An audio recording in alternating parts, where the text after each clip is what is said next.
Essex are facing a cut in working hours and pay. Harlow Council needs to reduce its budget. It says cutting the working week by half an hour could keep redundancies to a minimum and help maintain some services. The union Unison says it's concerned about the plan. In football, Ipswich Town will play Premier League Arsenal over 2 legs in the semi-final of the Carling Cup. Town beat West Brom 1-0 last night, ending a run of 4 straight defeats. But only 11,000 fans watched the game at Portman Road. Ipswich fans arrived more in hope than expectation. Form poor, opposition Premier League, manager under pressure. No chance, surely. The team's playing without imagination, without flair, and they seem to be scared to make mistakes. Things are on a downward spiral at the moment, and you know, the only way is up. Hopefully tonight we can turn it around against Baggies and it'll spur us on for Saturday against Swansea.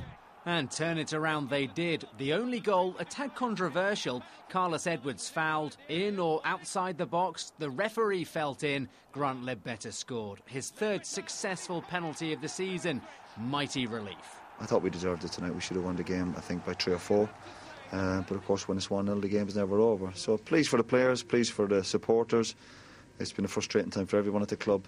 But it was a good night for everyone. It's up for Saturday, or Sunday rather, when we lost to Norwich. Super game tonight. We should have won by more.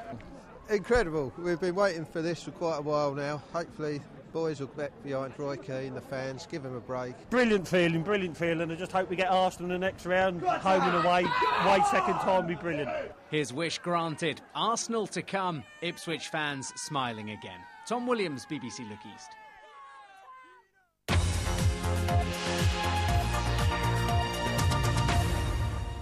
You're watching Look East from the BBC. Coming up, a flick through the world's most expensive book.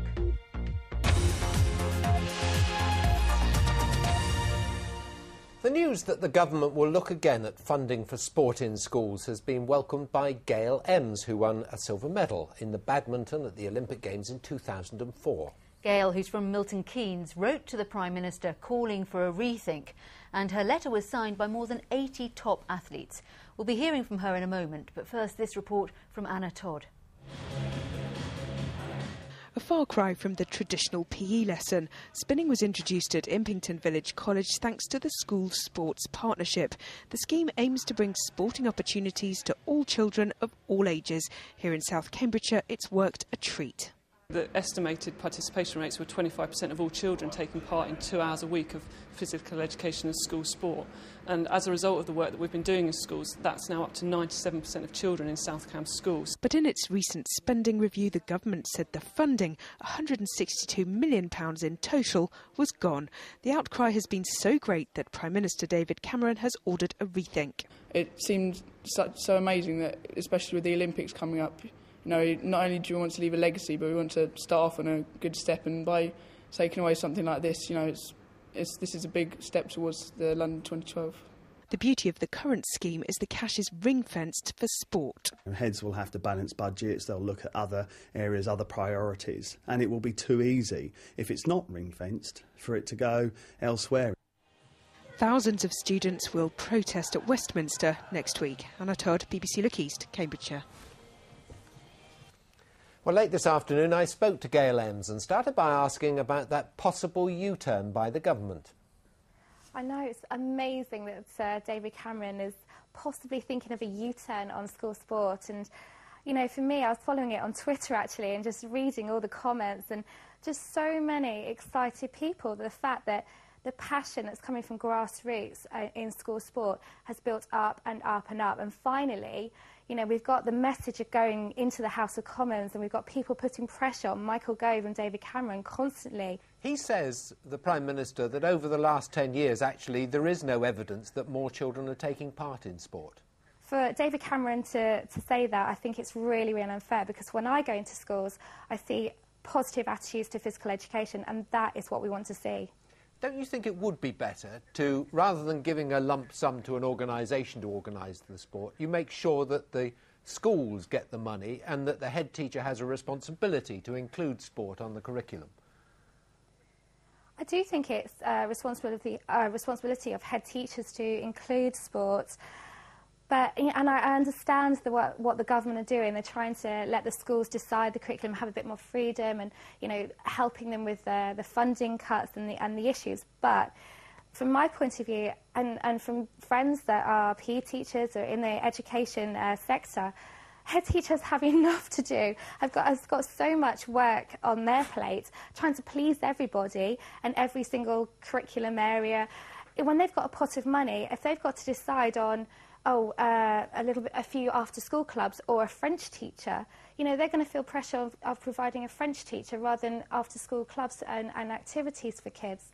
What made you decide to start this ball rolling? I started this for many reasons. Basically, I really believe that I wouldn't be where I am today or what I've achieved because, purely because of what I went through at school sport. I didn't play much badminton at school. I played hockey. And hockey for me and sport just allowed me to be the person I wanted to be. That's why I think it's really important well, I felt compelled to write to David Cameron to really show him how the Olympic athletes feel. Gail Emms, thank you very much. Thank you. Funny little thank you.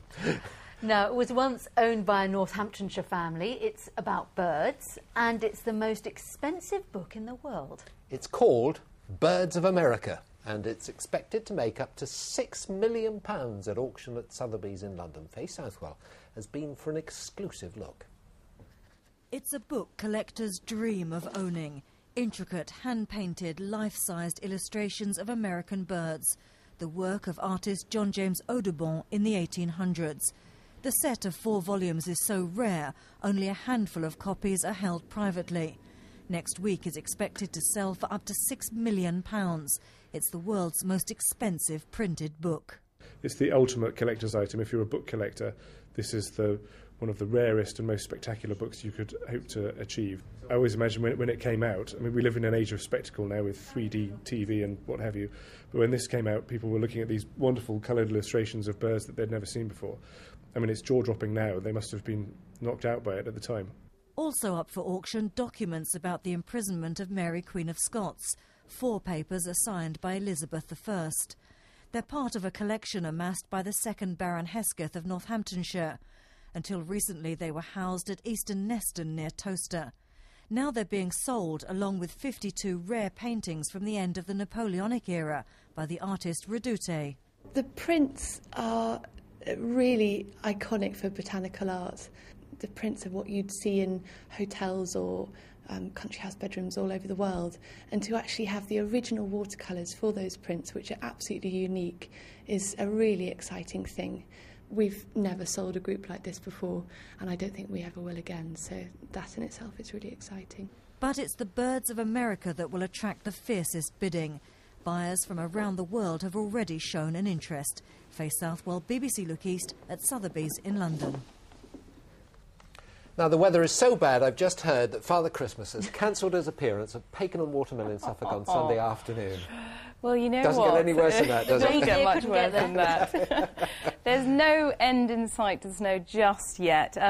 We've had some fantastic photographs from viewers sent in over the last few days. We'll start with some from Essex. 20 centimetres of snow has fallen in the last 24 hours there, and that's evident from that picture. This is a woodpecker in Essex, particularly like that picture, so thank you very much for sending that in. This was Brentwood Cathedral, sent in by Peter Scott.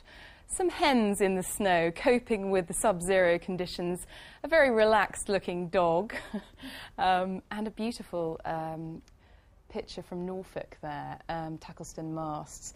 This was sent in by Bert Heffer in Halstead, and my favourite at the end, a Norwich Terrier who was truffling in the snow.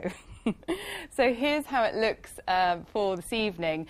Snow showers around Essex are gradually decaying, but these ones up in Norfolk getting a little more perky.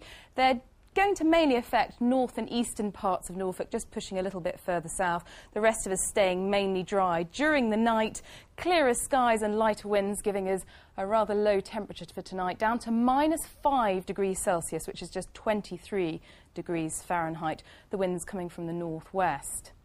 So for tomorrow, things change slightly because we get a ridge of high pressure building. That keeps us mainly fine and dry, but not any warmer, I'm afraid. Behind, you'll see a front just heading in our direction. That's likely to bring some sleet or snow by Saturday, but I'll come on to that in a moment. This is how tomorrow looks. A frosty but mainly dry day. Any snow showers in Norfolk soon pulling away to leave a mainly dry but rather cold day. Our high for tomorrow, around 2 degrees Celsius. If we quickly look at the outlook, it does look still rather cold. Some sleet or snow showers expected through the weekend, a drier day for Monday. Some very cold overnight temperatures, a sharp frost, icy roads, and that's the forecast. I think that's the first time we've had Brentwood Cathedral on the programme. Yes. If you want to get an update for travel or weather, don't forget you can always tune into your BBC local radio station. That's all from us. Have a good night. evening. Keep warm.